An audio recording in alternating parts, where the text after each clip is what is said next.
Good evening, ladies and gentlemen. Welcome to another episode of Tripp. Tonight, I'm here with Shirley Johnson, the author of The Water War. I haven't read it yet. It just came in the mail today, but I'm looking forward to it. Shirley and I share some snark, I guess you would call it, on the Twitter. So, hey, what's up, Shirley? How you doing? Yeah. What's up? Thanks for having me, man.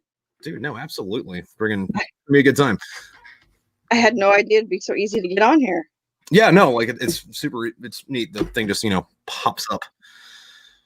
So no, I mean like to be a guest. I was watching your show and I'm like, hey, I want to get on there sometime. And you're like, all right, let's do it. Well, hey, listen, I'm a man of the people. That and I'm also not super popular, so or I'm not too popular to be like, nah, fuck it.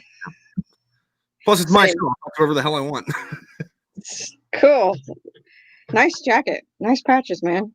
Thank you. You got some fringe yourself. Yeah. What is it? Were those flowers or? Well, yeah. Let's see. Got some embroidery going on. My friend gave me this jacket. She's like, I don't like it. It's kind of nerdy, and so I put some fur on it. Now, did you line the whole thing or just put that on? No, just the collar and the cuffs. Oh, okay. So you can wear it in the spring and fall. I'm guessing I don't know where you're at latitude-wise, but Whatever. Hey, I ordered your book. Oh, well, thank you. Yes. So it's on its way. So I'm gonna have to see what it's all about.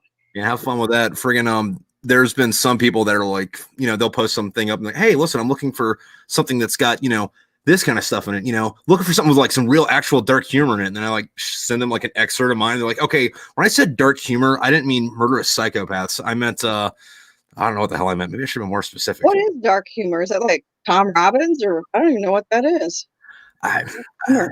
Well, I mean, the thing about that though is, especially in America, like we're not allowed to have humor anymore. So nobody anymore. You better say all your favorite words tonight, because tomorrow they're banned. Yeah. I know. My favorite thing about it though is what is it? Section 230. It's like, hey, this actual legal code. What it does, it protects social media platforms. It says that they're not liable for the actions and the words of their users. So let's take down all these not major platforms because their users are fucked up. Yeah. Go make your own platform. Okay, we will. Oh, wait, we're shutting it down. Yeah. And all these, okay, I've got hot takes. Let's hear them. Hot takes. But what's with all these writers are like, oh, I'm so glad they banned those people. I'm so glad we don't have to see what they have to say. You can scroll past. You don't have to like deplatform them just because you don't like them. Yeah. Remember that old thing where back when like all the troublesome stuff was just on the TV and it's like, hey, dude, if you don't like it, change the fucking channel. Yeah. Well, scroll on past, you whiny bitch. I mean, yeah. And then like most of the platforms, they don't show you stuff from people unless you're already following them. So you're mad at something someone said who you are following. Yeah. We're going to put you on a list. Yeah. And we're going to reprogram you and your kids too. Oh man, we're jumping into politics like right away. Hey, listen, given the events of the last, I don't know, fucking 3-4 months, like 5 years. Oh, just the 5 years. Okay. All right. Yeah, no. Well, the other thing though, that like kind of from trying to understand it from their point of view, right? Because like everything, there's my side, your side, what actually fucking happened, and like no one issue or one party is right on anything 100% correctly. So I tried to look at it from their point of view, right? So let's say like Parler, for example, right? So, so Parler is a bunch of dangerous psychopaths that are coordinating their efforts to destroy the fucking country on this platform, right? Okay, so we're going to shut it down. We're going to shut down the place that we are watching their fucking plans happen. So now they're going to do it in a basement without their cell phones. These people that are shutting shit down have never read Sun Tzu. They've never read Machiavelli. They've never read Clausewitz or Jomini or anything on statecraft. They've never read statecraft. I mean, you could put one hand behind your back and kick their ass in chest, Yeah.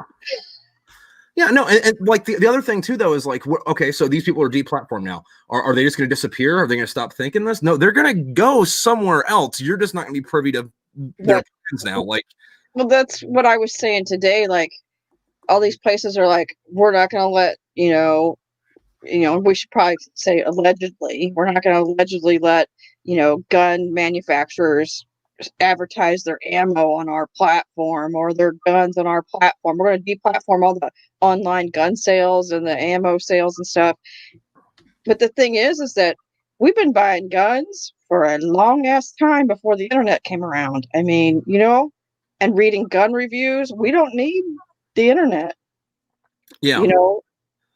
Well, that and the thing though is like if you let the internet dictate your gun purchases, that's how you end up with stuff like the Yeet cannon.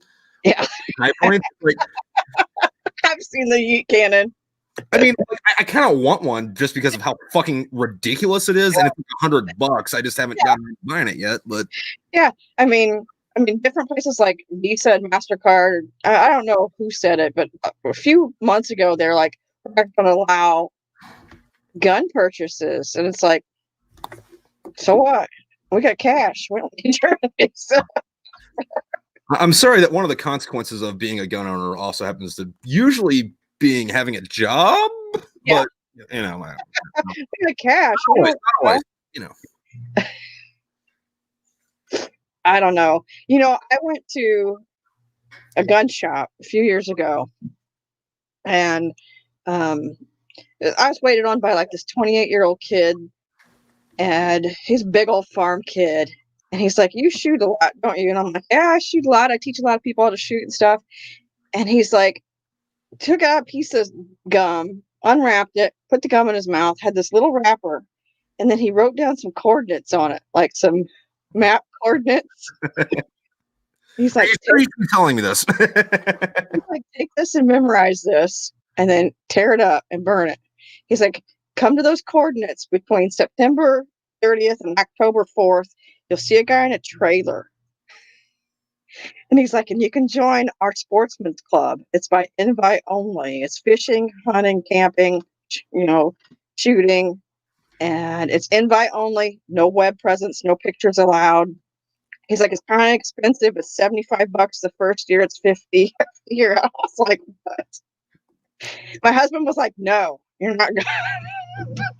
He sat you down, made you watch like Deliverance and The Hills Have Eyes again. Like, you're not going out in the wild. I'm like, I'd be strapped. I'll have a gun. I'll have a few guns. I'll take the dog. Yeah. It's hard being a woman in the shooter's world, in a man's world of shooting. Yeah, I'd imagine there is a disparity amongst the ratio of sexes there. There's a little bit. I mean, like I go to the gun shop. If they don't know me, they'll let me stand there for like ever. And I'm like, I'm not somebody's wife waiting, to for them to buy something. I'm here to buy something. It's weird. But once you get around, they're like, it's Shirley, they know who I am. Yeah. Most of the time, at the range I go to up here, most of the women there are, somebody's daughter they brought along with them that are, teaching them how to shoot some small caliber thing or like, deer rifles or something. Like there aren't chicks out there just like doing mag dumps on AR-15s or anything. Really? Yeah. My favorite caliber is 357 mag. All right. And I've had the same one since 1986 when I was 15. I'm old. I'm 50. And I just got a 357 mag lever action Henry Boy Model X. Nice.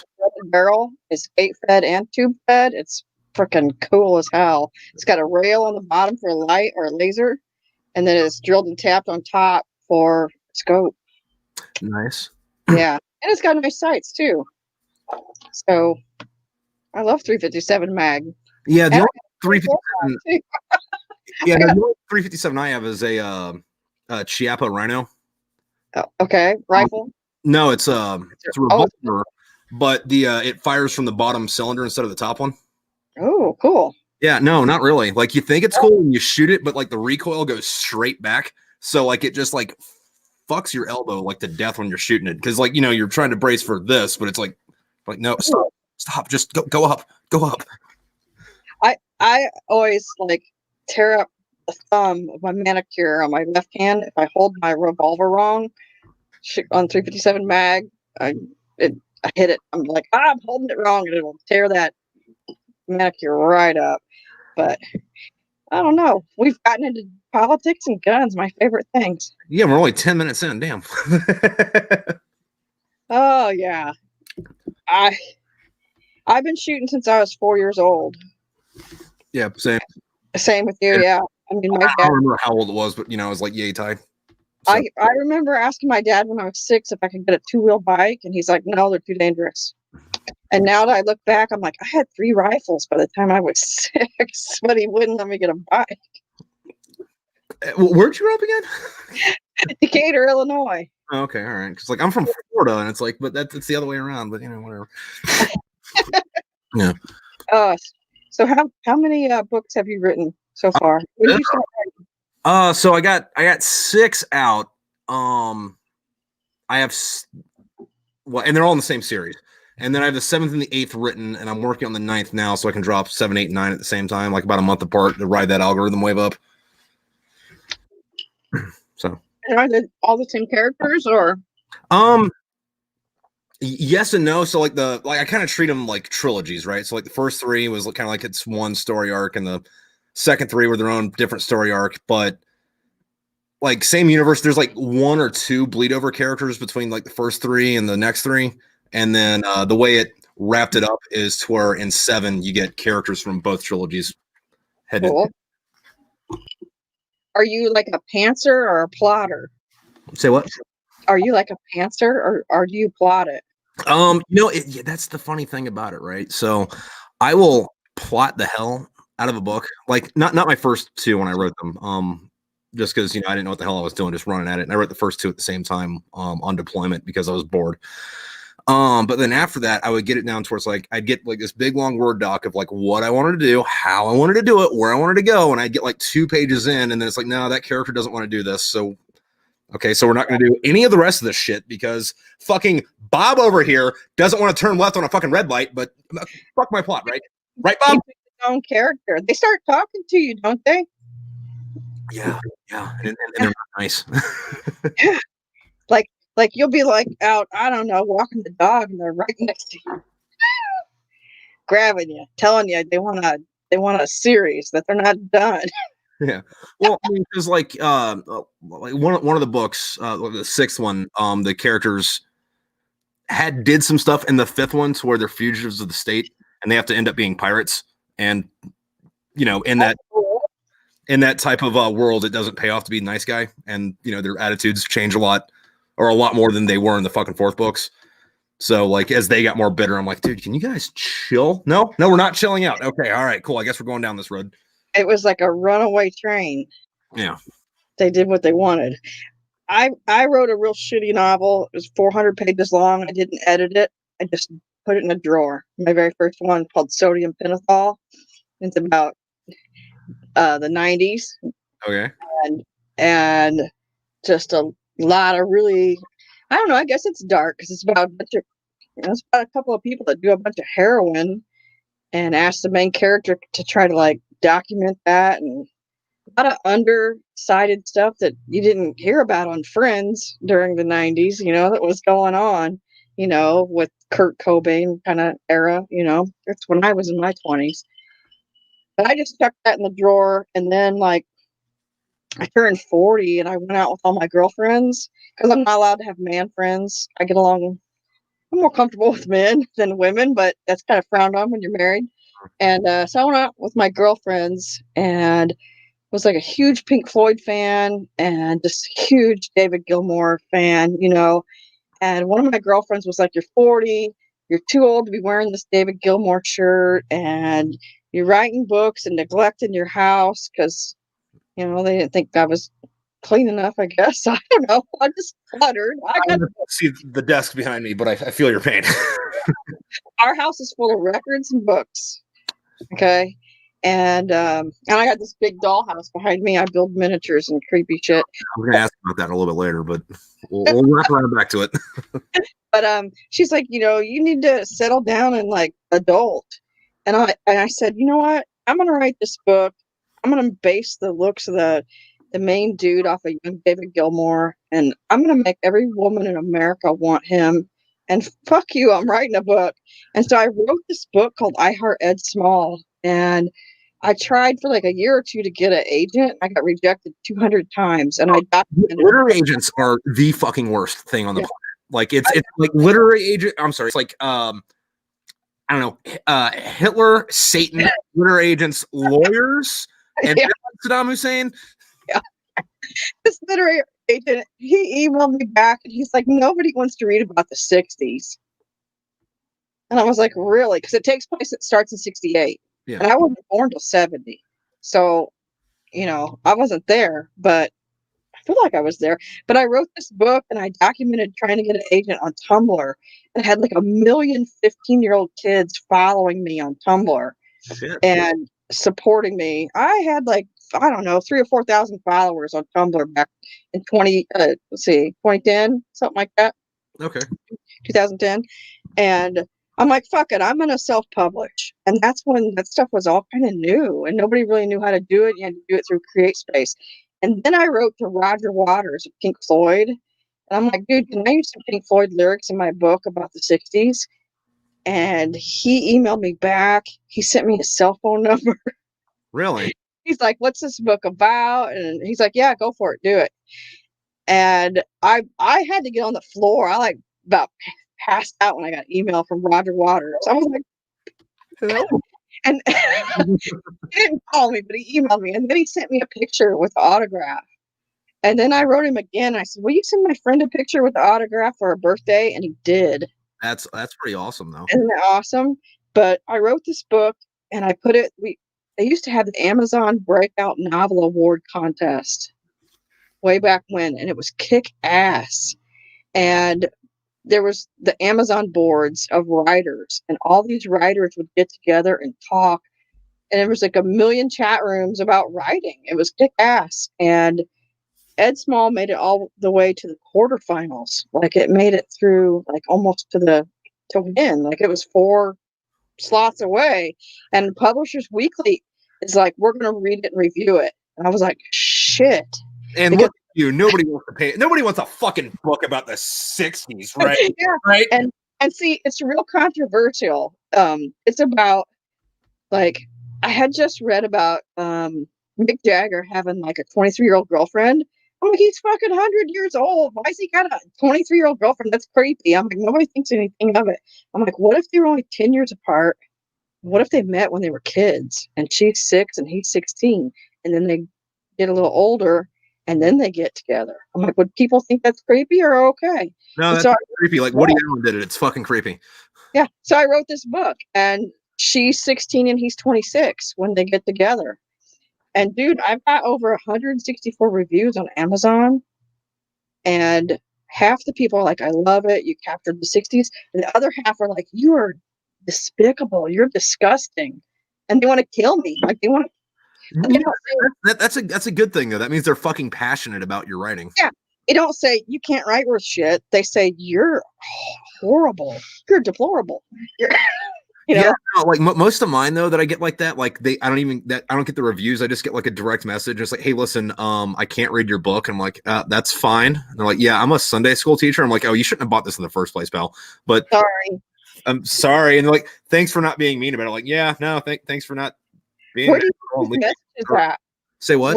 Where do they message you at? Usually Instagram. That's kind of where I got my kickoff on that. With the book writing thing, because like I started off doing it on or the first few books on CreateSpace. Yes. Before when did they merge that? Like what? 2000? They merged that like in what 2015 or so. I don't know. So I have my books on Goodreads, and I don't go on I haven't been on Goodreads in 7 years, and I went on there the other day, and I had like. I'm on all these lists of the top 10 books you wish never ended. Really? Of Harry Potter. Nice. I made like no money, you know what I mean?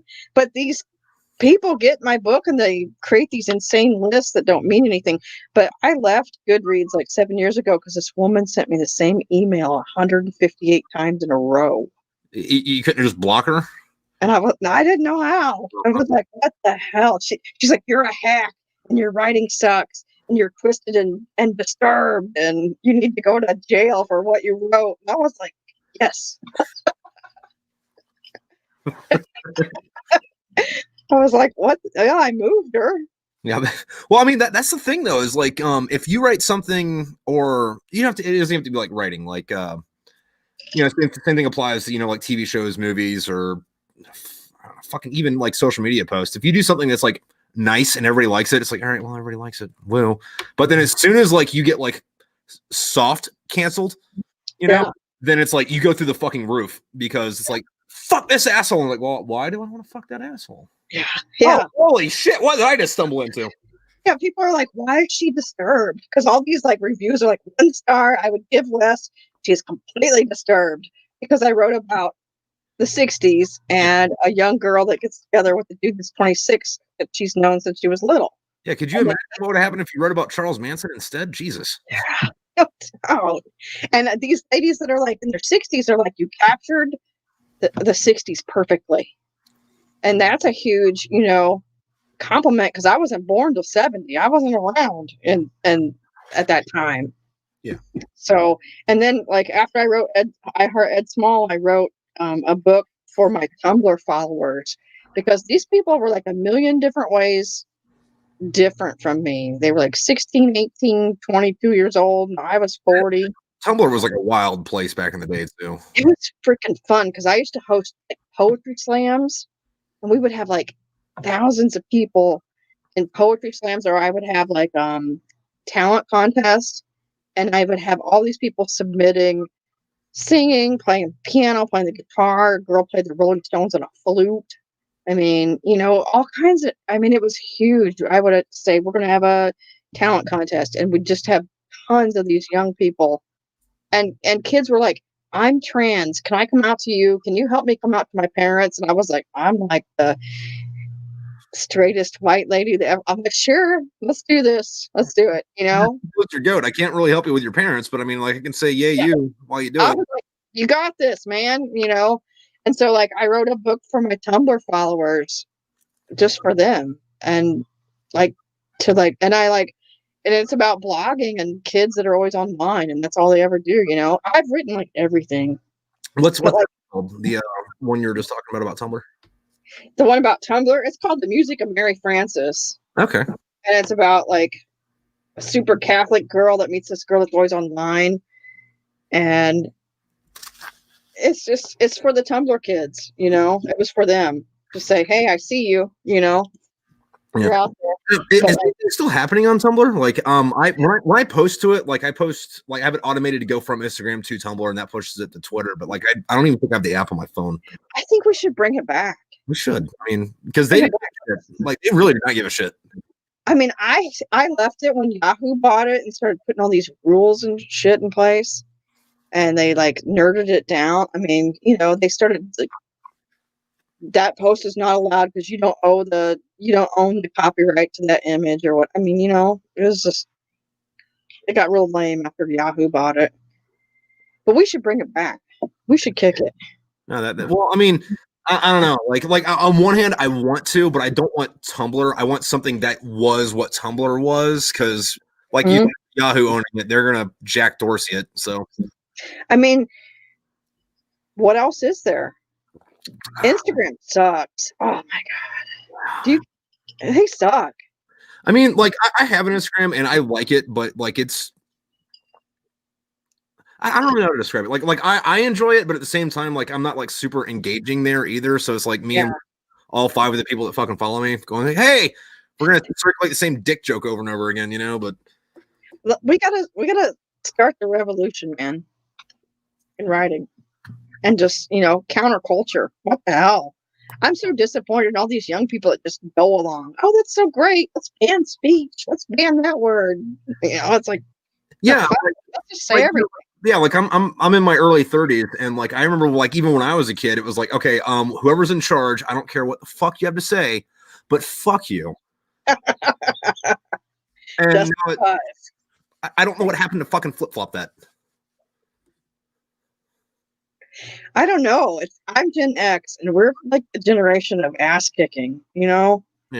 I mean, I don't even have words for it. It's like you didn't.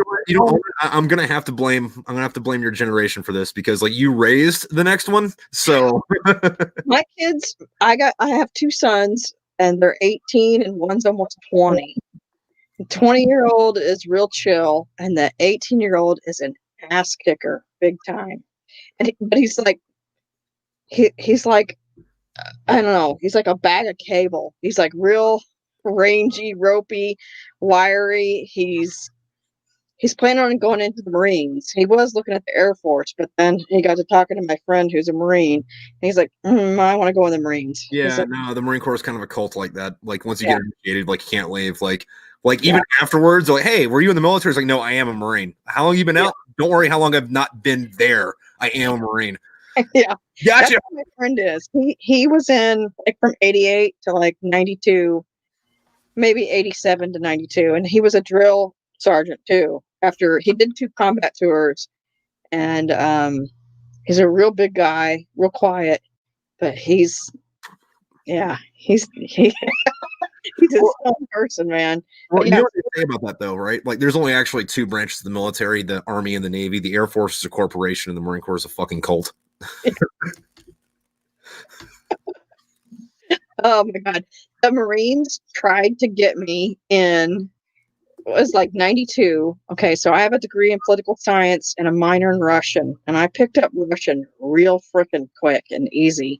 And then I picked up Spanish from my Colombian boyfriend. And then I started picking up Greek really fast. And the NSA started poking around me at like age 18, like digging into me, and I told them to fuck off. And they are spooky. But What, the NSA? No. Hey, NSA, you guys, I know you're watching right now. yeah, You're cool. Don't come to hey, my house. my Come to NSA, my house. I'll open the door for you. Just let me know. I always say my FBI agent that listens in on my phone is deaf because I go shoot too much, and I put the pistol right on the loading bench. Or I put the phone on the loading bench for him. But the Marines was like, we want to offer you a position as interrogator in a POW camp. And they wanted to send me to Monterey to learn, not my Russian. They wanted me to learn Korean. And then they wanted to send me to like, it was like Virginia, other side of the United States to learn, I think it was Virginia or Maryland, Fort Meade. Yeah, Maryland. And to learn Farsi and Arabic. Yeah, Fort Meade was where my schoolhouse was. And it's funny because like there's different parts of the base. They're not connected, but they're all still Fort Meade.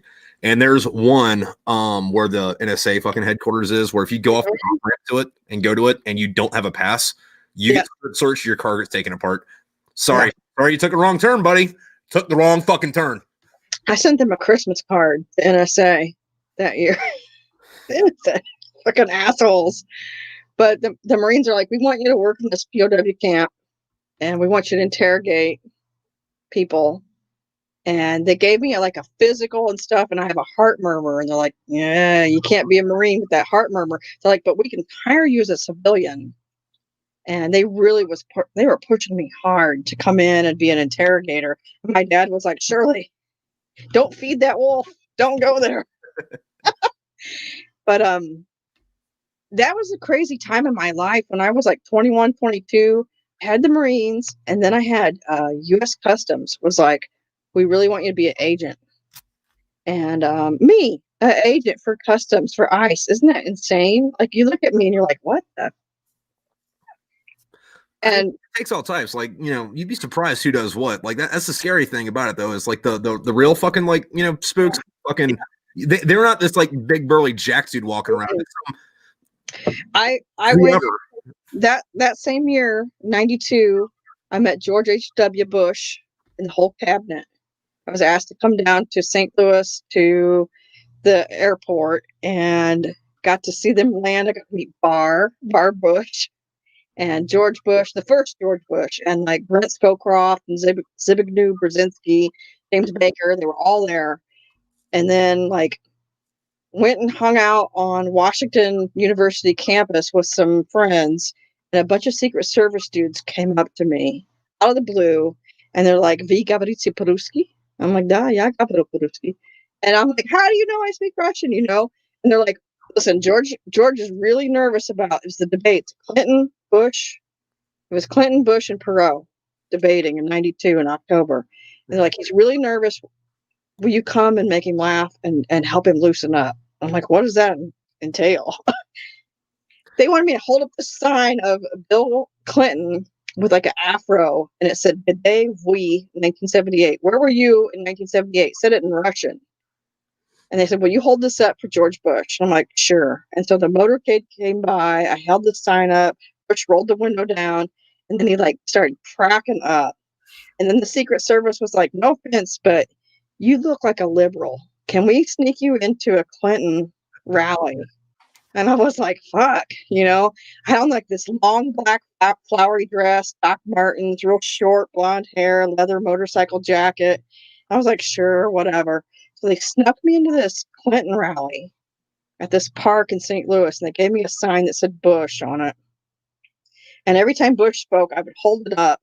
And they had me freaking surrounded by police in riot gear with like the shields and shit. And they shoved me, just me, out with like 30 cops. I'm like, really? It takes 30 cops to show 5 feet tall. At the time I weighed like 120. I'm like, really? Yeah, you're the real fucking threat to democracy right here. Yeah. They had me shoved out. And they're like, we can get you to meet Bill Clinton. I was like real close to Bill Clinton. I'm like, no, he's crazy. It could have been worse. It could have been a few years later, and the Secret Service gave us like, hey, we need you to entertain Bill Clinton for a few minutes. Solid pass. Yeah, yuck. Oh my God. But yeah, like that was a busy year for me, man. Because that's the year I met the CIA too.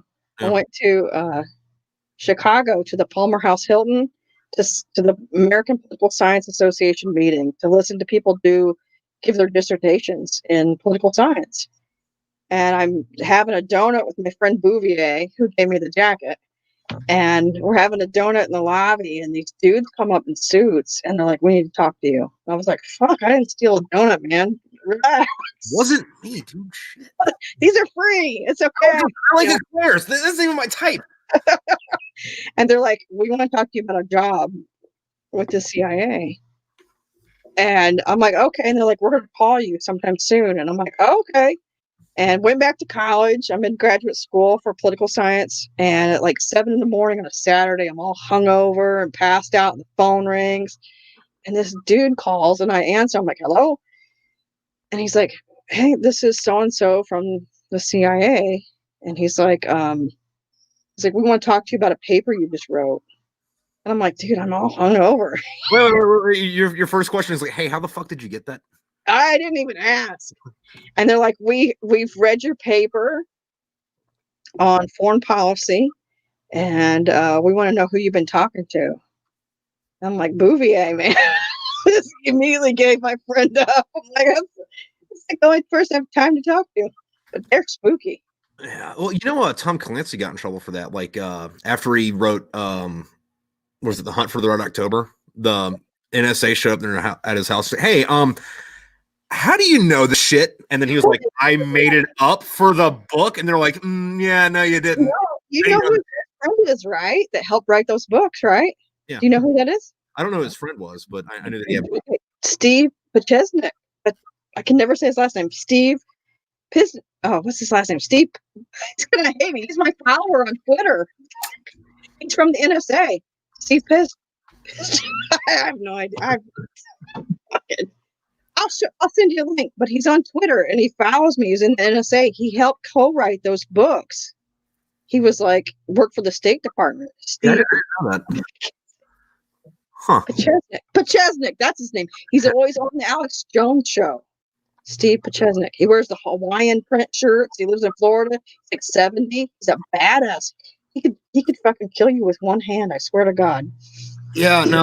I stopped watching Alex Jones when they took him off YouTube because it's like I'm not paying for the subscription for that. Like I watch him for free. Steve always pops up a link and you can watch it for free. Oh, well, never mind then. He was like one of my first followers on Twitter. Like I joined Twitter in like 2018, and I said just randomly, I was supposed to be writer Twitter, but I'm so political science I can't stop.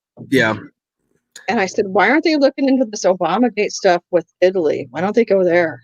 Because that's where it comes from. And like instantly I felt like Steve, I can't even say his name, Pachesnik, following me. And he's like, I agree. And I'm like, shit. What a jail. Whoops. All right. I mean, like, a win's a win, I guess. Fuck. Oh my God. It's crazy out there. You got to watch what you say. Yeah. Yeah. No, because like, you know, I try to stay on either artist or writer versions of whatever social media I am, and I always box myself into a random guy yelling at shit. Yeah, I can't. I mean, I try not to get out there because all the writers are like very liberal, and I don't. Well, that especially on the internet, they're all like fucking romance writers too, and it's like, hey, can I be part of your group? Are we going to talk about Fabio today, or About sex too? Let me in. no? And then when I do, it's like, oh, hey, listen, so you actually wrote about sex. We wanted to use euphemisms the whole time. I was like, no, like there's body parts involved in this. Apparently, no, there's not. Yeah, somebody told me, don't use the word throb. No, don't use the word throb. Use throbbing. It's different. Oh, different. Okay. Yeah. When somebody tells me don't do that, I'm instantly like, how can I do that? No, I like, so I had a scene in my first book, where two of the characters were going at it, and it was very graphic, but they were also super drunk and mad at each other, and they ended up just puking all over each other. And then like the next like part, most of the scene was like them trying to get to the bathroom, but they can't because they're rolled over and like kicking each other like on accident because they're having such violent convulsions. And people were like, yeah, the sex was hot, but then like, could we have not have like ended that in that much vomit? Jesus Christ. Do you draw on that from real life? No. All my books are 100% fiction. Any similarities between locations, people, or events are entirely Exactly. Same, totally.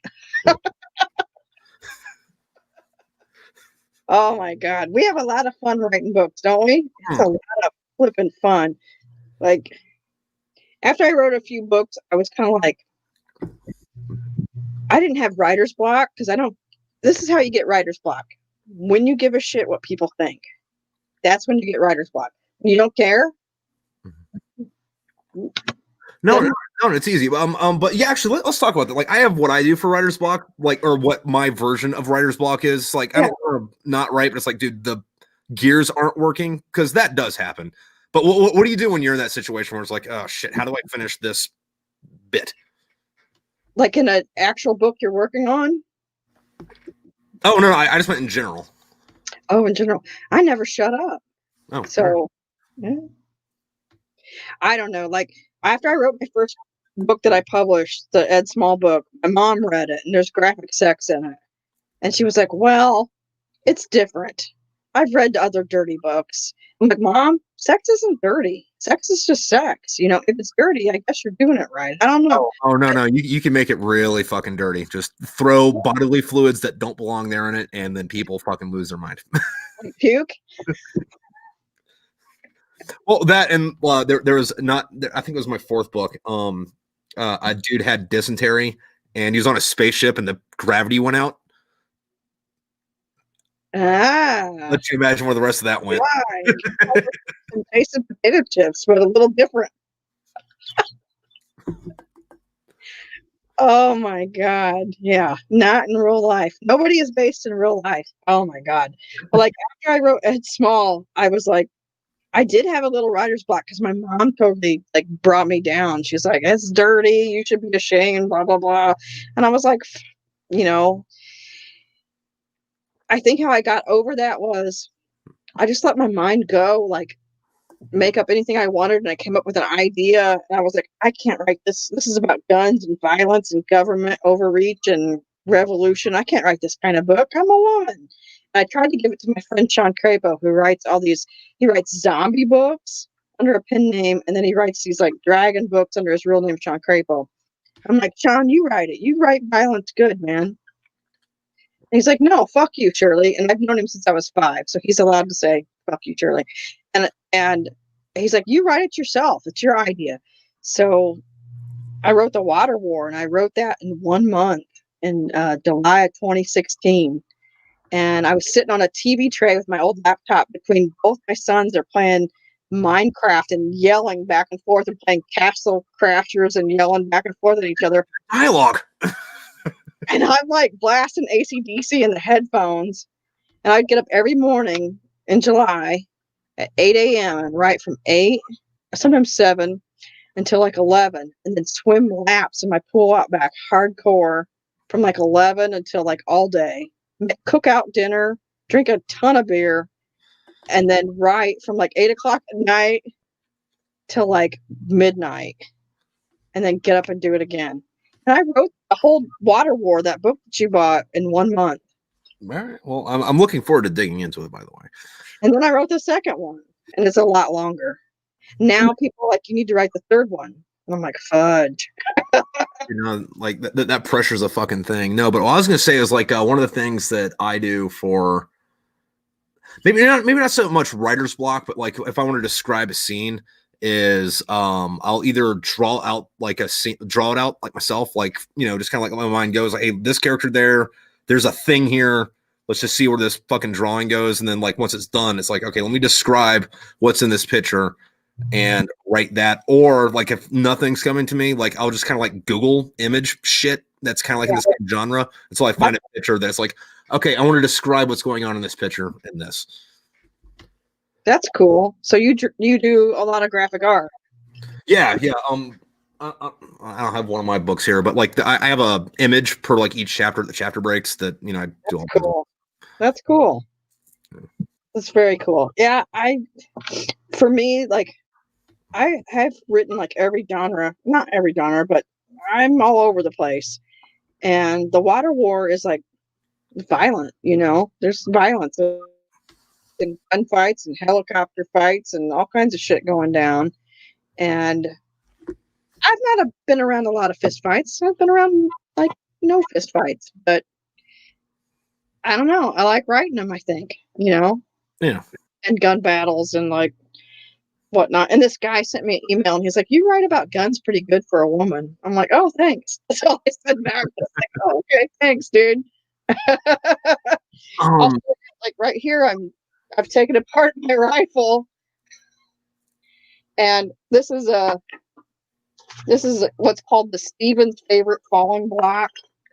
It's a falling block 22.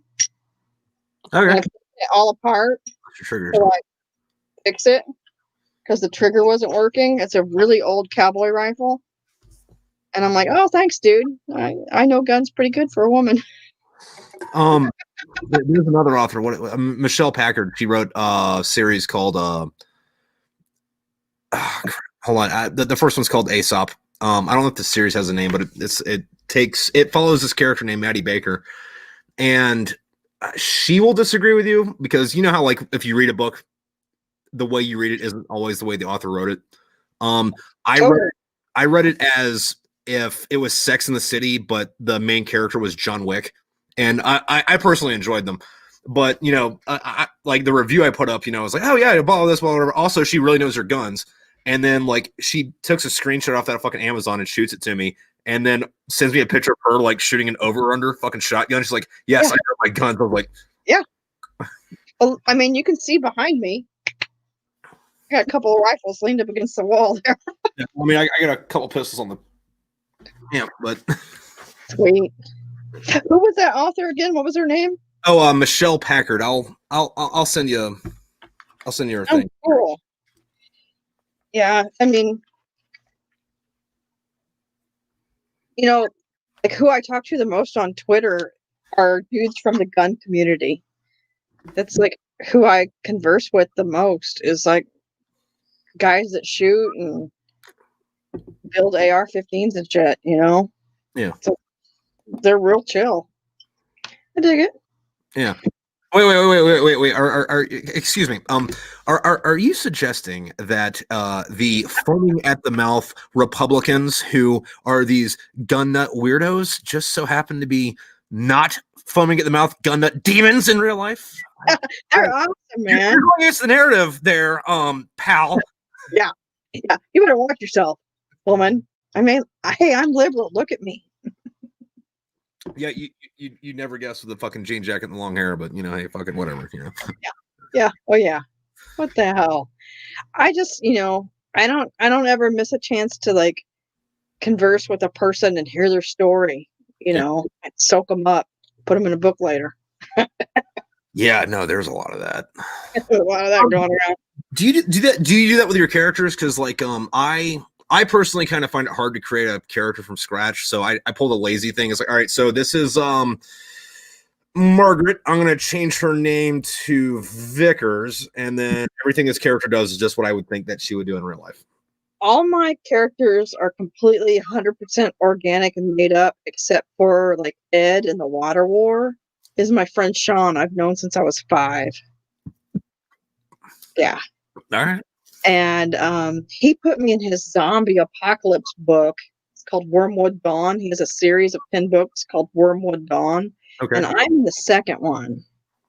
And he skins me fucking alive. Oh, that's fun. Did he at least do it in an interesting way, or was it like, oh, yeah. Oh yeah.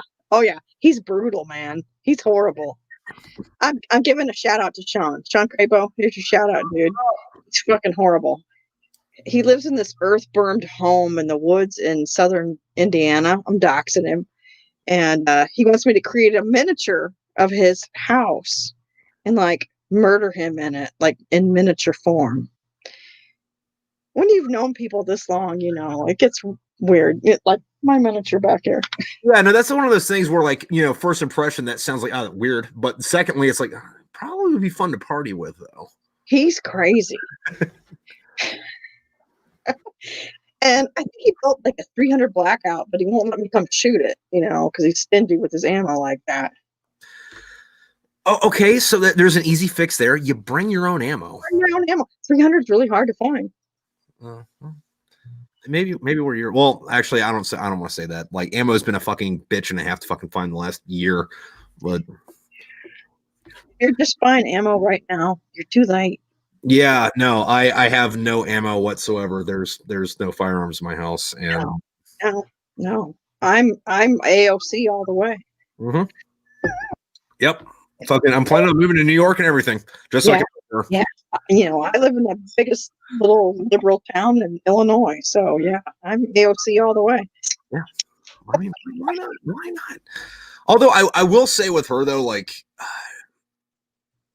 she's very broken clock. Like, she's right twice a day, and it's like, what the fuck are you? Okay, that makes sense. Are you saying? It's like no. We should not be taxing people for this. Yes, we should pull out of Syria. Got you on that. Yes. Yeah.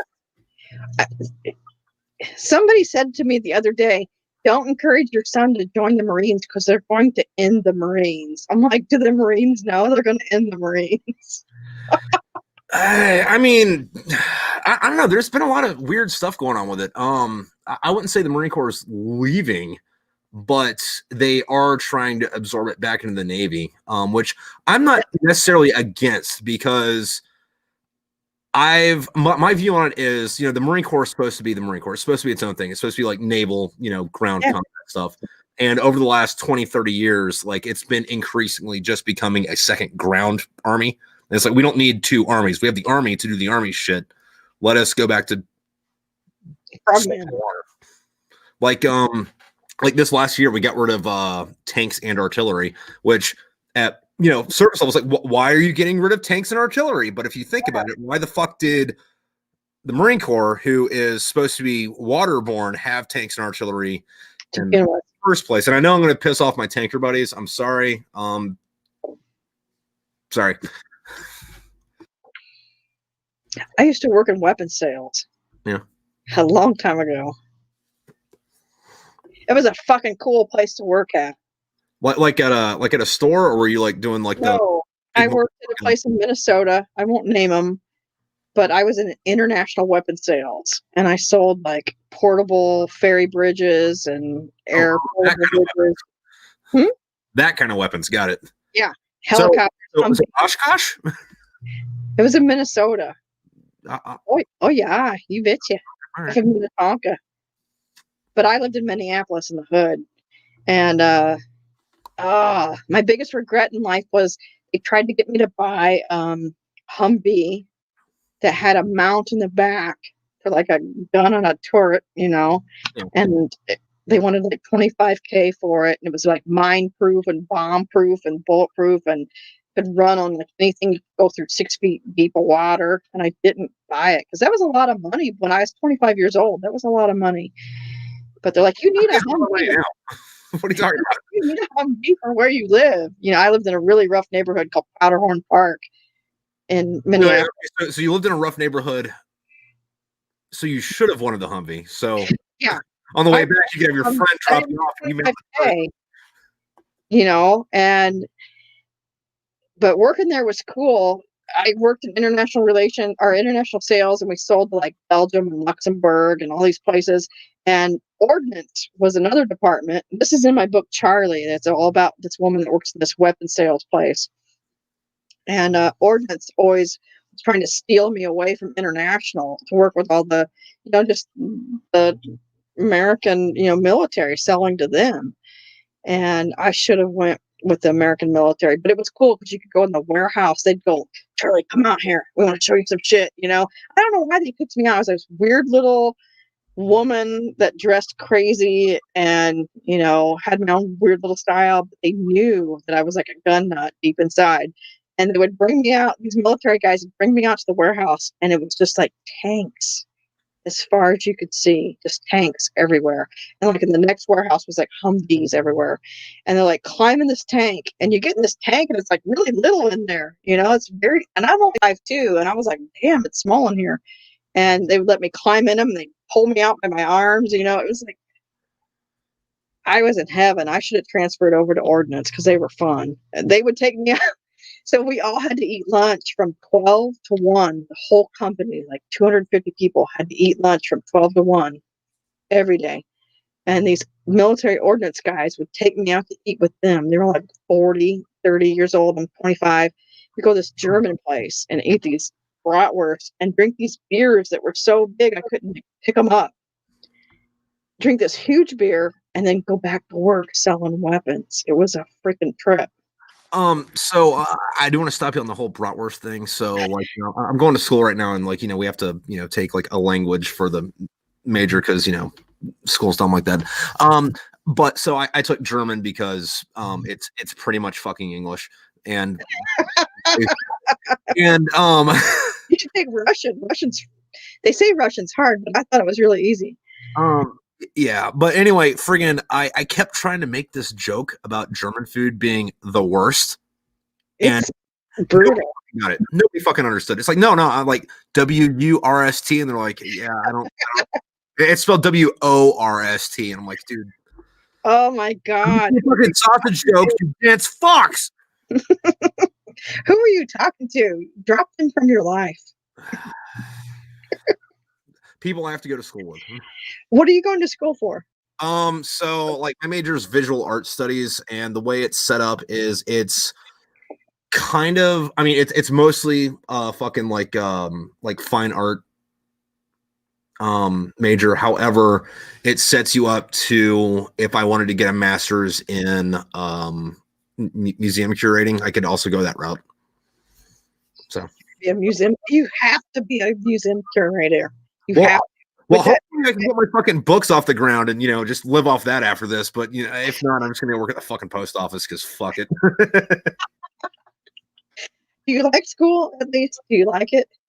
No, actually, I really. Why are you in it, dude? Don't waste time on shit you don't like. I fucking hate it. No. Well, I mean, like, I hate it, but I more often than not have the highest grade in any fucking class. And I'm using the GI Bill, so they're paying me to go to school. And right. I have enough time with it now because, like, I don't fucking study or do homework. I know what you're doing in school. I know what you're doing. Yeah, but you're sucking up those people that are all around you, and you're killing every last one of them in your book. No, fucking they don't. I don't pay enough attention to them to do that. And that's the thing that fucking bothers me. I'm not paying attention. I'm not doing homework. I have the highest grade in the fucking class, and the government's paying me to go to school right now. So it's like, and then like I'm at school for like maybe 4 hours a day, so I have plenty of time to write. Are those people so boring that you don't even want to like kill them or fuck them in your books? No, just people are boring now. Well, I mean, like how about this? Shirley. When was the last time you had a conversation with an 18-year-old that you weren't fucking related to? Oh yeah. Yeah, they're dense as fuck. It's like my youngest son is 18 and he's an ass kicker. Yeah, dude, they'll yap about shit. And it's like I'm just gonna turn my ear off, which isn't hard because like, totally really like oh my god, they end every sentence in a question. Yeah, I'm good. Oh my god, we're turning off a whole generation of people that would buy our books. Dude, they're not going to in the fucking first place. Let's be honest with that. But and they like abuse, so they will buy them because they like abuse. Well, how about this? Even if they read them just to hate them, they still have to fucking buy it to read it in the first place. Yeah, there's no such thing as bad, bad whatever. Salvador Dali said there's no such thing as bad press. It's all good. I don't read my reviews unless somebody emails me and says, "Hey, I reviewed your book," and I go check it out. Otherwise, I don't look because people are like, "You're evil," or whatever. Oh, I read mine, but like the people that review my books like almost write fucking poetry to review them.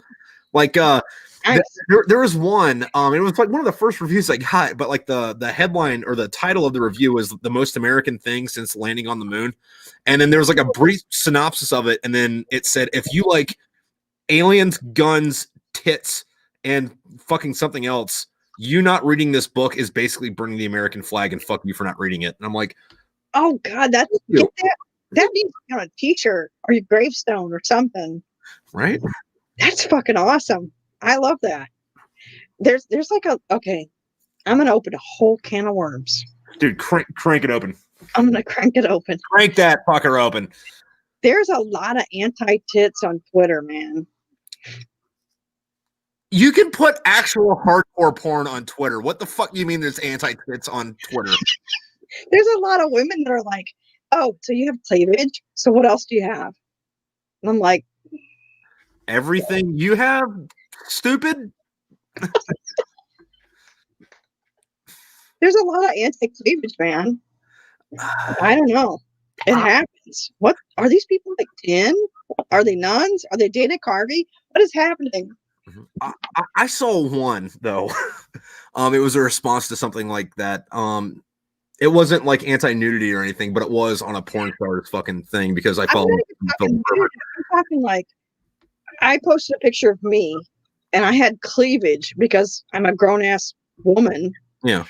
And this guy was like, oh, maybe I should post a picture with me with cleavage and maybe I would sell more books. I'm like, fucking do it, man. Yeah, fucking do it, dude. Hey, listen, fucking, you're disrespecting your muscle right now, man. Like, Jesus Christ. Look, if this is what I gotta do to fucking do shit, I'd fucking do it, man. Fuck. No pictures of my ass. But no, I saw this one, like a reply to something like that. And the person that posted the original fucking thing said, hey, listen, you're acting like a little bitch right now. And if I wanted to see a pussy, I'd just go take a shower. And I was like, like, screenshot right now later to put in a book because Jesus Christ, I'm not that creative.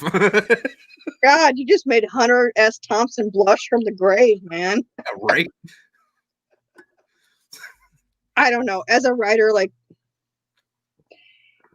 nothing is off limits. I mean, I'm quiet usually until I'm not. And I'm pretty reserved. But like, whatever you want to say, flip and say it, And don't tell me to not say it. Because as soon as you tell me to not say it, I'm saying it. Dude, no, that's a fucking thing. Like, I'm not sure where that comes from, like, as far as, like, the psychology point of view on that, or reasoning for it, but yeah, no, that's a very human thing. Tell me not to do something, okay? Yeah, I'm doing it. They call it oppositional defiant disorder, but it's not a disorder. It's like, no, it's just a fucking. Yeah, it's hold my beer. But it. sometimes it's also good for you. Like the reason I learned not to touch a fucking hot stove was because somebody told me not to touch a hot stove, and I was like, "Oh yeah, fuck you. What's gonna happen?" Yeah. And then I never touched a hot stove again. Yeah, I mean, I don't know. Like, you're like, oh, you're responsible for this next generation of assholes that eat avocado on their toast. But my kids are kick ass. You know, my boys are like, you know. Well, actually, I do have to stop in. I know that's the stereotype, but fucking avocado on toast is fucking delicious. I hate the texture. It's nasty. You're not getting. Well, I mean, you are also in Illinois, and I'm in Pennsylvania. I can't get good avocados here, but if I'm in California, man, like fucking that, like right off the tree, Yeah. with a spoon. Yes. Well, the same thing with oranges up here. Like I don't know what it's like up where you're at. But, like I grew up in Florida, right? I fucking love Illinois. Yeah. Like, I love fucking oranges. I cannot get a good fucking orange or a good fucking pomegranate up here. We lived in Vegas for like 7 years, and everything comes over from California, especially the people. Yeah. And the fruit and the produce and stuff was amazing. But Vegas was a flipping trip to live there. Oh my God. At the time, my husband was designing slot machines. Okay. We got transferred from Chicago down there. He's a video game artist, by the way. That's cool. He's a video game artist. He's an artist. He spends every night. He's in the basement drinking gin and water painting and oil painting. But his job is. What is he? I want to go check out his art. He has an art website. I'll pop it up like tomorrow. Okay. He has no social media presence except for like this digital art website. He does all my covers. Like this. That's not a real trailer. That's created in 3D Max and nice. Photoshop. That's not real. You know. And like I have a proof of my next novel, Charlie. That's not a real scout. That's created in a 3D program. But he makes all the cars for Saints Row video games, which is kind of like GTA, but it's not. But I digress. Where was I going with this? I don't know. But we were talking about in Vegas. Liberals or 12-year-olds. I don't remember which one, but there's. No, we were talking about avocado and oranges. We lived in Vegas, and the fruit was off the chain. Yeah. And like you could go to the grocery store in Vegas, and if you're like looking at a fruit and you're like, I don't know. Dude would come over with a big ass knife and cut one open and go, here, try it. And give you like a free piece of fruit. And Vegas is a trip. That whole area, like the Southwest, like fucking if you're buying your groceries from a grocery store, you're doing it wrong. Like you go to the corner, you talk to Jorge. Yeah. Hey, my first boyfriend was named Jorge from Colombia. My first serious boyfriend. Okay, so you go to the corner, you talk to Marco. Yeah. Paco. Yeah. Paco. Oh man, have you ever there's like two good like Mexican food places, but besides that, you talk to fucking Pablo.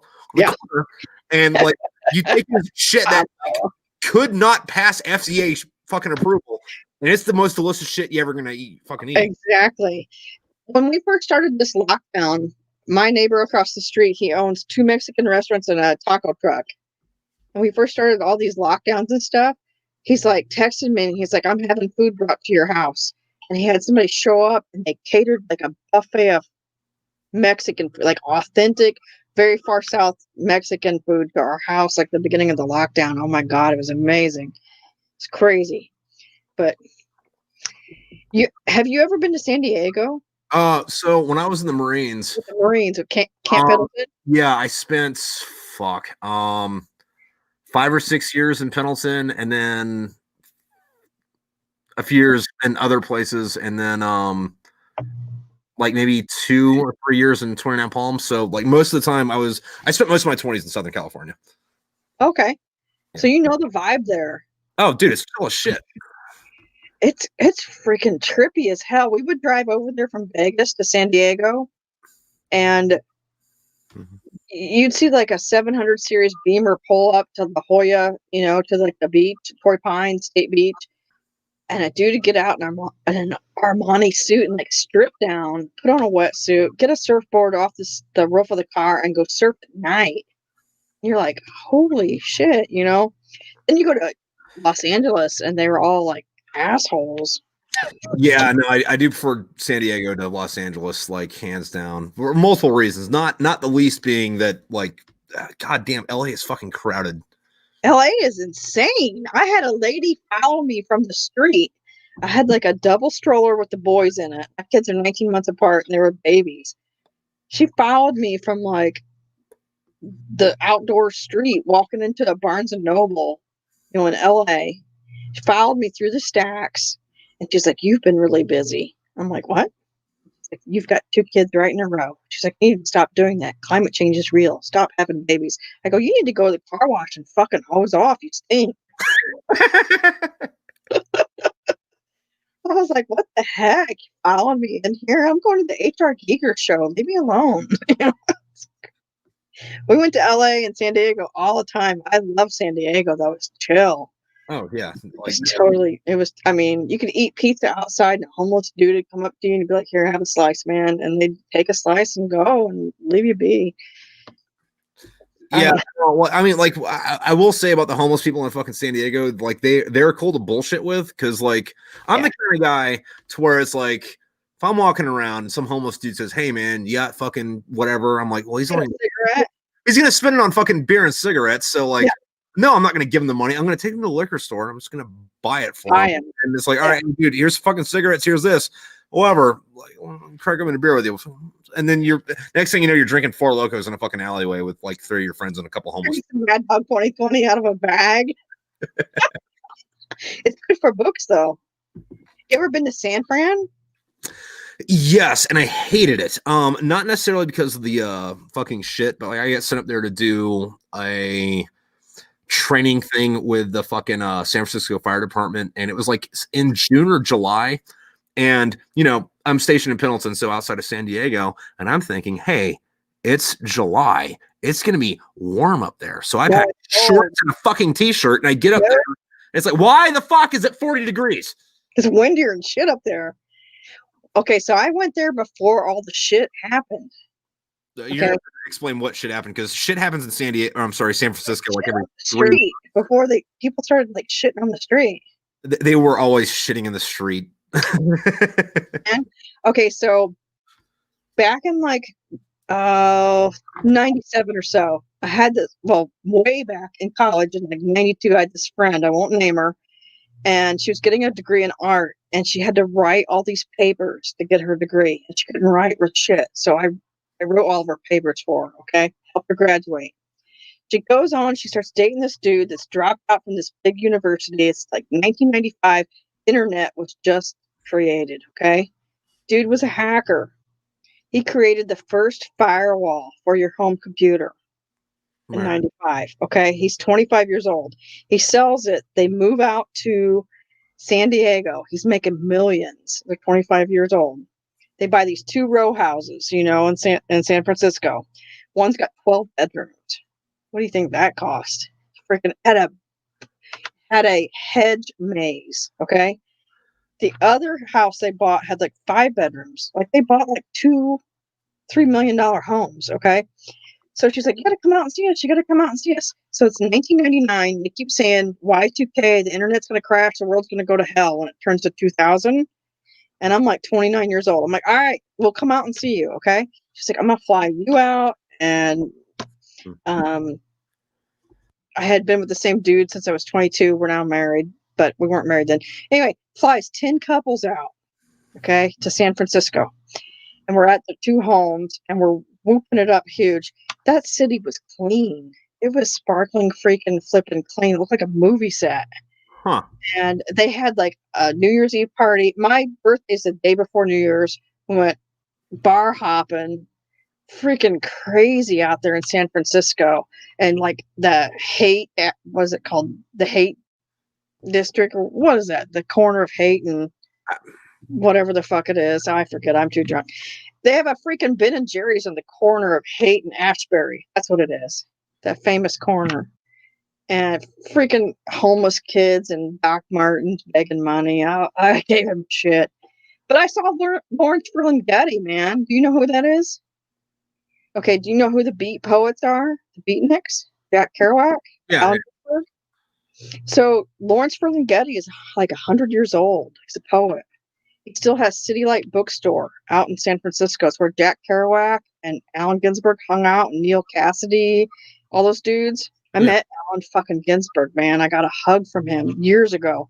But anyway, 99 turns to 2000. Went out to the outside of City Lights Bookstore in San Francisco, waiting for it to open up. I look over at the mailbox, and there's freaking Lawrence Ferlinghetti standing there, old man, scowling. I looked at him, I was like, shit, it's Lawrence Ferlinghetti. He turned over and looked at me like, he's like, like he hated me. But San Francisco was clean back then. There was no shit in the street. It's colder than shit, but it's a good place. Weird how shit changes, though. I mean, I guess it makes sense, you know, with the fucking I don't want to say the fall of civilization, because like civilizations have fallen before, so it's like nothing new. It's just like it's interesting to watch in real time, especially when we're not like locked up in our own little enclave anymore, and we can watch it on the fucking horror device that we call a fucking iPhone. You know, I have this portal to the rest of the universe, and I get to see how fucking terrible shit is, and it's like, it's called the modernization of globalization. Yeah, fucking Theta Scotch Pole from Harvard University, man. It's crazy. Yeah. Yeah, no, and like, so like my thing with like I'm only gonna call it a conspiracy for the sake of the fucking argument, even though I don't think it is, but just so like people listening can know what I'm saying. Like the globalization conspiracy, don't think it's a conspiracy, think it's happening. There's a difference, but you know, so people can, you know, whatever. But it's one of those things where all this shit's fucking happening, and you're like watching it, and you're like, okay, so these are a bunch of fucking red flags. What the fuck is going on? But then you'll get some people that are like, oh my god, this is the end of the world, and it's like, no, this happened. I read it more often than you want it to happen. You just think it's the end of the world because you're experiencing it right now. But I'm not saying it's a good thing. It's fucking terrible, but nothing new. There's nothing new under the sun. There's nothing new under the sun. Is correct. I mean, yeah. I mean, for instance, we're watching like 12-foot fences being put around Washington, D.C. Yeah, no. So what's funny about that, and I'm not trying to say anything political here. Too late. So right now there's 25,000 military troops guarding Washington, D.C. At the height of the war in Afghanistan, there was 20,000 Marines. Yeah, Marines. Yeah. Now, granted, there's more service members. Sure, got it. But like, why the fuck are there 25,000 of them doing that? Well, if you need 25,000 fucking people to make sure that something happens, you know, to protect the people, maybe tops off. Maybe fucking that's not what the people want. But hey, listen, fucking. So who called them there? Yeah, the thing is though with that is like if you look at it, like every fucking election ever has been rigged. Whether and more often than not, it has been quote unquote legally rigged. Yeah, going back to Reagan. I would say further than that, but I think Ford, even Carter. Yeah, well, I mean, like, because, like, you know, like if you look at gerrymandering, that's fucking rigging hard. Yeah, and that's a fucking shit fucking thing that's we should be doing. Show, man, that's a shit show. But, dude, it's like they don't care anymore to hide it. You know? No. It's like at least in the past they gave us that like illusion that like they're like, here's the line. What are you gonna do about it? Yeah. What are you gonna do? So why are we got all these fences and these dudes have got guns, man, and they've been told they can do like lethal force. So, you know, who are they? I mean, okay, here's the number one question. Who called them? Well, yeah. The state governors, because the DC's not a state. Yeah, what is it? Because so like the National Guard, they answer to the governors, not the president. Is there a governor of DC? Nope. That's why they're using Maryland and Virginia. So, no, is it Trump that put him there? Nope. It's the governor of Virginia. Virginia, Maryland, and I think, West Virginia? Fuck, I don't know. Although Washington, D.C., I think, does have their own National Guard, and I'm not sure how the fuck that works. No, but these guys are from, like, Illinois, Idaho, Puerto Rico. The other thing, though, is that they're screening the troops to make sure that, they're, not politically adjacent to go there. So, like, they'll move a unit up. They're moving units right up there, or up to DC or down to DC, depending on where you're at. However, before they send them there, they screen the troops' social media and shit and their fucking voting record to make sure they're okay. No, dude, like fucking New York Times wrote a fucking article about it. When New York Times writes an article criticizing screening troops for political motives to have them in place, you might have a problem. I'm sorry. No, that's the 100% complete thing to do. Fucking that's the thing to do. That should be done. That's a trip. That's a book. Like why wouldn't you do that? That seems like the right move to make, right? In the age podcast. I'm so with that, man. Down with the government. God, it shouldn't be that way. Because like here's the thing about this. Especially relating to the election, right? Like, let's, for the sake of argument, assume that everything was 100% legit. It would look like it was legit. And if the way we put the people in government that we deem are maybe not even worthy, but like, hey, listen, we're going to trust you to run this shit for a bit. It should be a clear and open thing that we can see as fucking voters. Right. And they should be transparent. Yeah. And they don't give a fuck anymore. They don't give a fuck anymore. Because they know that we won't do anything. No, and we won't. We absolutely fucking won't. And we absolutely fucking won't. No, and the thing about like the DC riots, it was an insurrection. It was like, no, like at best that was a riot that got out of hand. Like if that was an insurrection, like they would have showed up with guns and started shooting people. Like that. And we've got to watch what we say here. Yeah. also, if that was an actual fucking insurrection, like we wouldn't be on the internet right now. Like they would shut the fucking internet down. Shut it down. Have you read Sun Tzu and Machiavelli and all that good stuff? Yeah. However, I will say, as much as I respect Machiavelli's take on things, I do think that he was extremely long-winded, and each one of his books could have been like 4 fucking paragraphs long. See, The Prince is really short. I'm thinking of something else then. Thinking of Thucydides or Clausewitz or Jomini or no. I'm thinking of Clausewitz. My bad. Clausewitz is like. Yeah. It's like, dude, listen. So your chapter is this big. This was you had 3 sentences of relevant fucking information in here. Just boil it down to that, buddy. I know you're German. You like to talk, but Thucydides is like on Peloponnesian War. See, I'm into that stuff. Yeah, no, I was thinking of Clausewitz, not Machiavelli. Yeah. What the fuck I was thinking of that, but Clausewitz, Machiavelli, it's all the same. Machiavelli is like, I mean, I got Sun Tzu right here on the bookshelf in front of me. Yeah, what was Clausewitz? Was that on war? Yes. Yeah. Okay. And then Thucydides was Peloponnesian Wars. And Jomini was like notes for Napoleon. Yeah. I think. I'm not sure what all Jomini wrote, but he was like the dude advising Napoleon, and he was like, stop. And Napoleon was like, I do what I want, Yeah, and like fucking Napoleon's a fucking really interesting guy, because the only reason that like we in America see him as a dictator is because we're on the opposite side of the war. Right. We weren't technically, we were neutral, but like we get all the British propaganda about it. But fucking Napoleon, what the fuck did Napoleon do? He took European out of feudalism, which I mean, kind of a fucking good move, if you ask me. Just to maybe getting rid of serfdom, like getting rid of that whole hierarchy. Yeah, I don't know. Nobody studies that anymore. Why aren't you studying that in school? Because we're going to go. Going to college. I don't know if you've really paid attention to what's going on in colleges nowadays.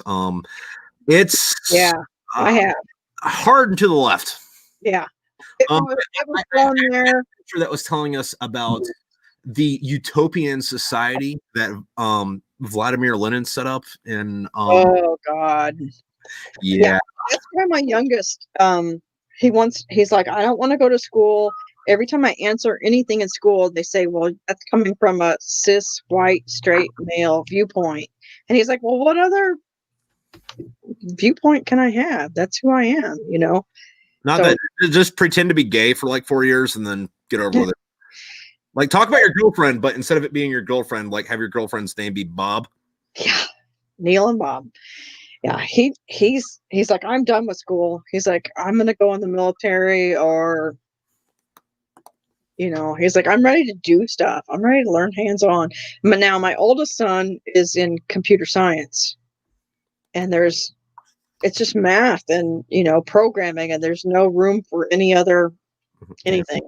And not though, like you just need the magic piece of paper that says that you're magic and you can use the magic piece of paper. Yeah, exactly. It's okay. So I graduated college in '93, and a million years ago, I saw the wall come down. My friend was there with like a pickaxe taking the wall down, and I get this big box in the mail when I'm 18, 19 years old, and it's like rattling and shaking, and it's full of East German beer.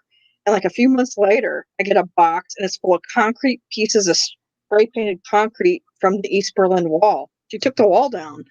I mean, I've got pieces of East Berlin Wall. It's a freaking trip, but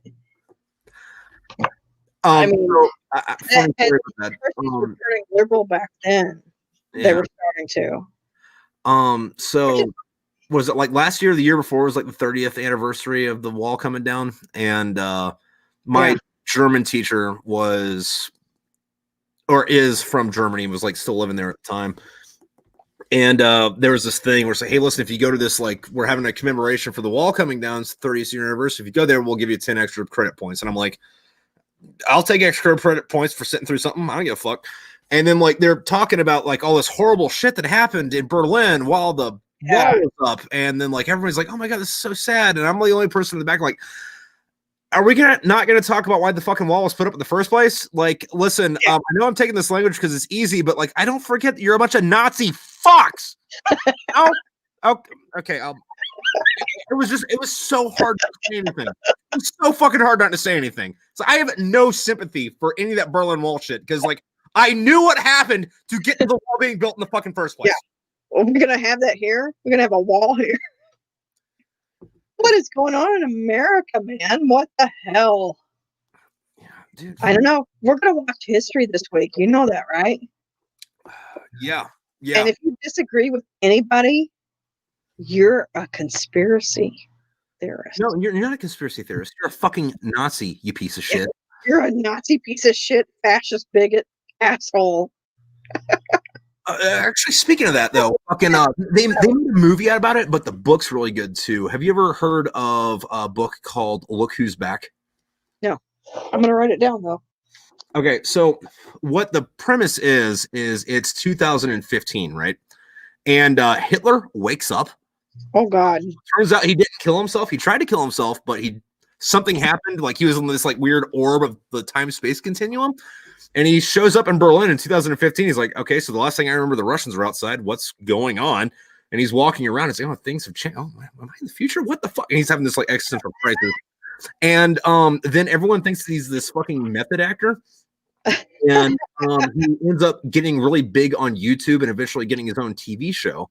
Oh, geez. And it's one of those things where at the first third of the book, you're like, look, Hitler's stupid, And then you're like, oh, yeah, no, I guess those are actually real problems we have. And like the last third of the book's like, oh, I should not be agreeing with Hitler right now. Oh, God damn. And then like you kind of have your own existential crisis because you're like, I got to read this now. The movie used to be on YouTube. Oh, not YouTube, Netflix. I'm not sure. Netflix. I mean, but it's also like really fucking funny. Okay, so what's your definition of funny? Because my definition of funny is probably not shit that would fly right now. Like, I watch old episodes of Jackass and laugh so hard that I break things. Yeah, no, like I'm down with everything from slapstick to like the darkest of fucking humor. Like what's the difference between dark humor and food? Not everybody gets it. Sam Kinison. Yeah. Oh, dude, fucking that fucking guy. Like, God, dude, like Where the food my only problem with Sam Kinison, and I wouldn't say this is a problem, it's probably a good thing, but like I might be seen as an asshole for saying this, is I'm glad he died when he did. Because like yeah. if he lived any longer, like he would have met a fucking Yoko, and then like fucking something would have happened and he would have went far to the fucking left, because it happens to fucking everybody. He would have been muzzled, or he would have been like, I recant everything I say. He was funny. He was when I was a kid. He was like, move where the food is. Yeah, dude, like even Andrew Dice Clay's fucking backpedaling on shit he did in the fucking 80s. And it's like, dude, you said that fucking 40 years ago. Let it fucking go. Like, yeah. Or own up to it. Like, did you? I don't know if you understand this, Dice man. Did you not listen to the fucking shit you said? You're supposed to be this unapologetic fucking asshole. Be that guy. No, man, I grow up, man. You know, like it's like, dude, Dice man, no. So that's why I'm glad Sam Kinison died when Sam Kinison did, because if he didn't, he would have changed. He would have been, yeah, what's with everybody sucking up? I just can't do it. You know, I cannot do it. Like a few months ago on Twitter, I said, I'm going to create a new genre of fiction, and it's going to be called man fiction. And it's going to be what men want. I'm going to write what men want. And the men were like, yeah. And the women were like, we hate you and your cleavage. We hate you. You know, I'm like probably like alienating everybody, but it created a little ruckus in my little Twitter world where I was like, I'm going to write man fiction. And then this girl was like, real quiet. Well, I don't know if she was quiet, but my writer brain was like, she's real quiet. Yeah. She may have been really loud. But she was like, will you please write 50 Shades of Camo? I'm like, fuck yes, I will. I'll write it. I will take this task, though I not know the way. I will get help. And I will write that. That's the thing, though, is like the mediary on that, like say, you know, cleavage, for instance, that like so many other things is either good or bad, depending on if you agree with what the person who posted it was saying. Because like boobs are cool, unless some fucking filthy Republican or some goddamn fucking communist posted it, in which case those titties ugly, put them away. There's no boobs in communism, dude. Just so you know. Dude, no, like communism is all boobs. No, there's no boobs. Like you're living off the government's tit. Yeah, like, it's forceful, but I mean, that's like bad boobs. That's like Lindsey Graham's boobs. You don't want listen, boobs are boobs, all right? Fucking, I'll look at Lindsey Graham's boobs. I don't care how old the fuck old he is. That's Lindsey Graham's boobs. Oh my god! I the thing I used to fucking talk about where. And like it would piss people off, but like, you know, like you're like flirting with somebody and they're like, hey, what do you like about this? What do you like about that? I'm like, listen, I like my boobs to be like a baseball instead of a tube sock, right? And then I'm gonna wrap them around my head like a turban and make you call me the Sultan. And then like she'd like get mad and walk away. And it's like, what? I was, you asked. Don't ask if you don't want to know. Like if I can't grab them, like spin around like nunchucks, like thanks for the big mouth.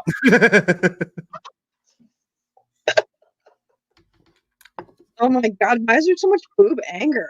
Why does that bring out so much anger in people?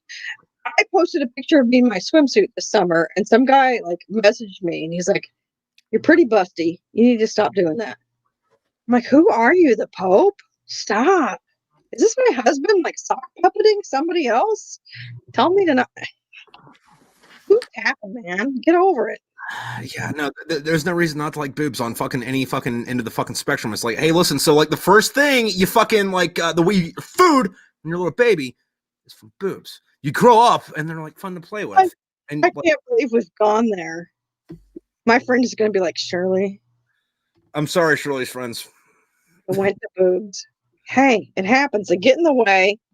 What the hell? What the fuck? It's part of the. I cuss. I'm horrible. Oh, it's all good. Yeah, and like the only people that like I would say like justifiably didn't like boobs, and they had a reason for it was like the Amazonians, where they like cut one of their boobs off so they could be better archers. You know, Why'd they cut their boobs off?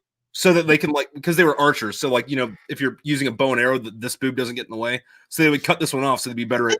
Really? Are you just making that up? No, that's actually a fucking thing. Like shit. That being cut Shape Argonauts, or if it was Hercules. Actually, no, it would have been Hercules either way because Hercules was one of the Argonauts. That's gotta hurt. Yeah, probably, but they'd fucking kill you. They had that anger behind them. Yeah, and listen, if you're willing to cut off body parts to be more proficient in combat, like, listen, I'm not gonna fuck with you. No doubt. Oh man. Like I'm not even gonna touch that. I'm not even gonna touch that one. What? I'm not gonna touch it. I'm thinking of like a Rhino. Think about this though. Like, say for the sake of argument that it was you could shoot more accurately with your bird finger than your index finger, right? And there was a whole tribe of fucking people that they cut off their index finger to make it easier to shoot with their bird finger. Like, I wouldn't fuck with those guys. You're yeah. Like, no, dude. I'm That's metal. That's very metal. We've touched all the subjects, man. I love it. I mean, as a person, as a human, as a writer, there's stuff that's going to disturb you and upset you, but roll on past it, man, because like to write it's all got to be open, it's all got to be available. I don't know. Right. And like from the reader's point of view, like if you read a book and you don't learn anything, or you don't have to ask yourself any questions, or you don't feel any fucking emotions, like why the fuck did you read that book in the first place? Why would you read that? What's your favorite book? Do you have a favorite book? Probably Storm of Steel by Ernest Younger. Storm of Steel by Ernest Younger. It was a memoir. And I'm gonna tell this dude's whole life story real quick, just because I think it's fucking great. So this dude, he's from, I think, fucking Bavaria. Of course. He joins the German army like 2 weeks after like World War I was declared. And he joins the German army, and like that's kind of like where his like memoirs start.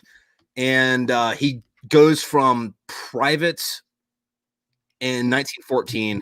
By the end of 1918, when the war ended, he was a battalion commander, and in charge of one of the first stormtrooper battalions. And the way he got there wasn't on merit alone. It was mostly everyone got killed besides him, so he kind of got force promoted his way up from Colonel. Storm of Steel by Ernest Younger. But his memoirs are fucking hilarious, and kind of great. It really depends on what translation you get, because there are some translations still floating around that, like, this book got really big in the 1920s, and then like when we went to war again in World War II, they like retranslated it to make it boring, just so that people wouldn't like it, to romanticize the German, I guess.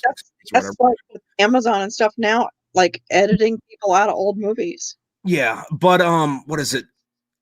So like after World War I, he stays in the fucking German army, and then during World War II, he is like one of the intelligence officers in Paris, but he gets fired from his job as a fucking officer in the fucking German army because he thought the Nazis were a bunch of posers that were ruining Germany and didn't do anything besides do drugs with fucking Pablo Picasso.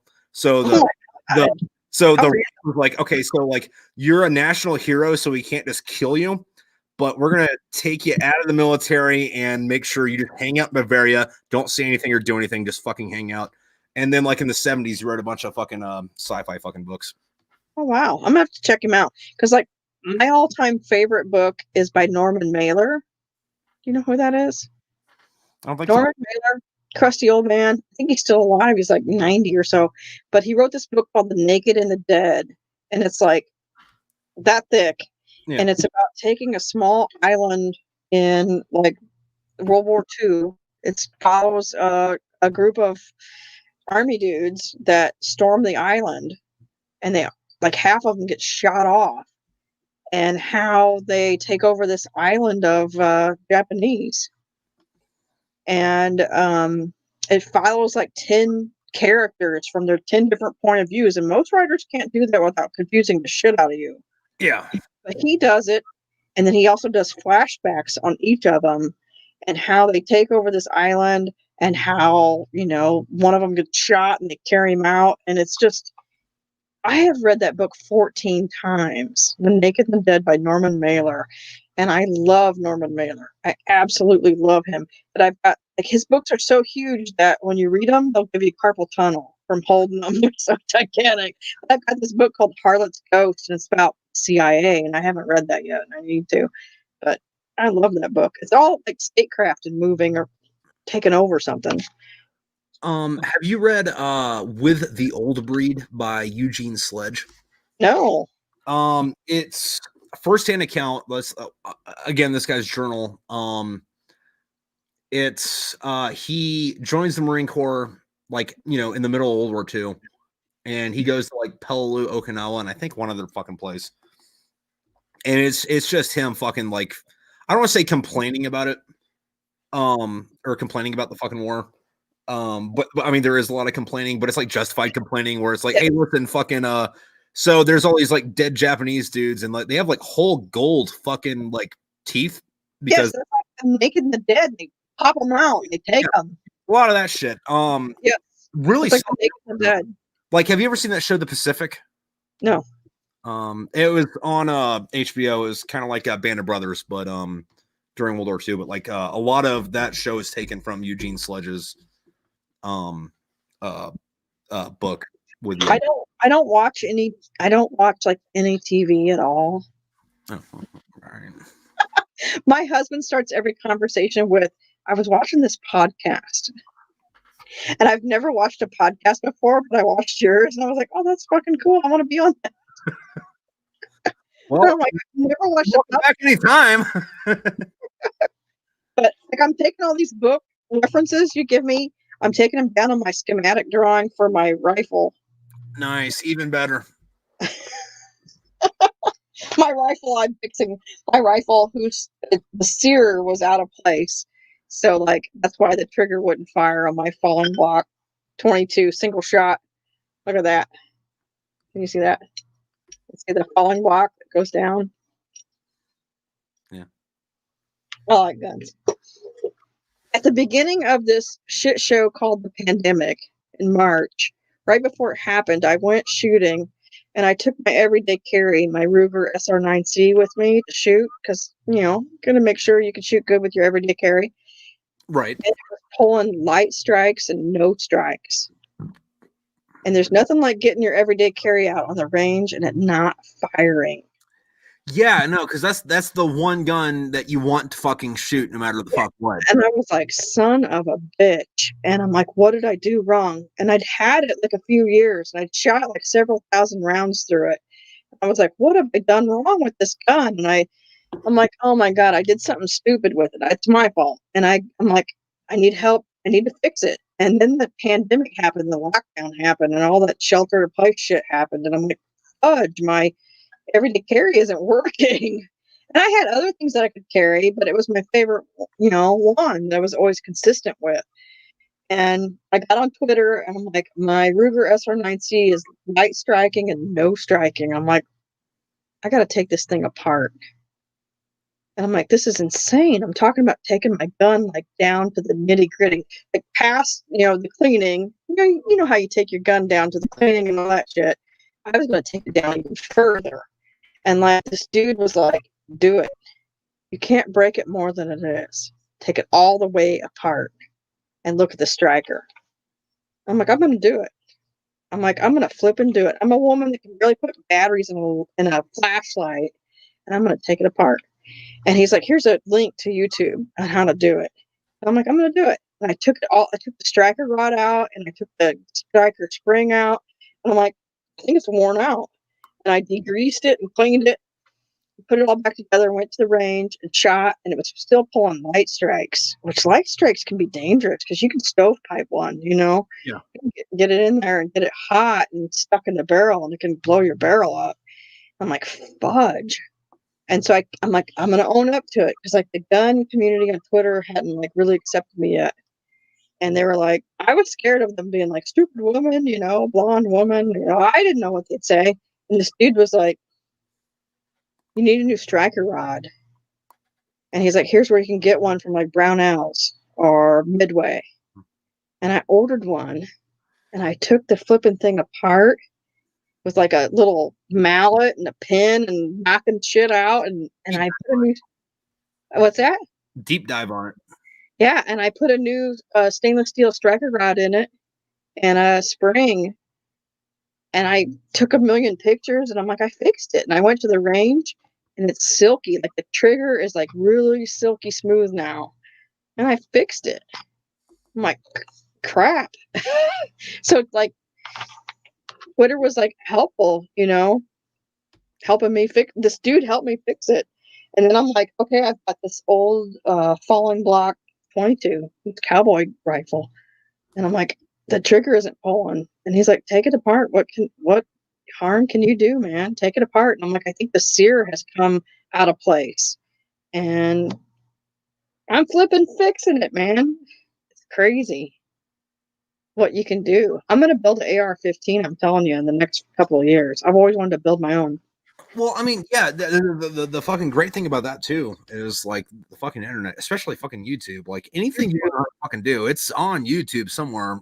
Yeah. Especially that kind of shit, Do you have a YouTube channel? Yeah, we're on it right now. We're on it right now. Yeah. See, I would like I want to blow up stuff on YouTube. Oh, I'll probably get banned for saying that. But like, like throwing Molotov cocktails up in the air and shooting them with the pump or something. You can do it. Anyway, Shirley, fucking, it's been great having you on. I am looking forward to reading The Water War. Thanks. Do you have something to say to the people before we bounce out? Don't ban any free speech. If you don't like it, scrolling past. I mean, be free and write every day. Right every day. That's a fucking good one too. Right every day, man. Right? Hey, here's the cheers, man. Cheers. All right, take care, be good, and Yep. And Shirley, it's good talking to you. We'll have to get you on again sometime. Oh yeah. All right. See you next time. Bye. Bye.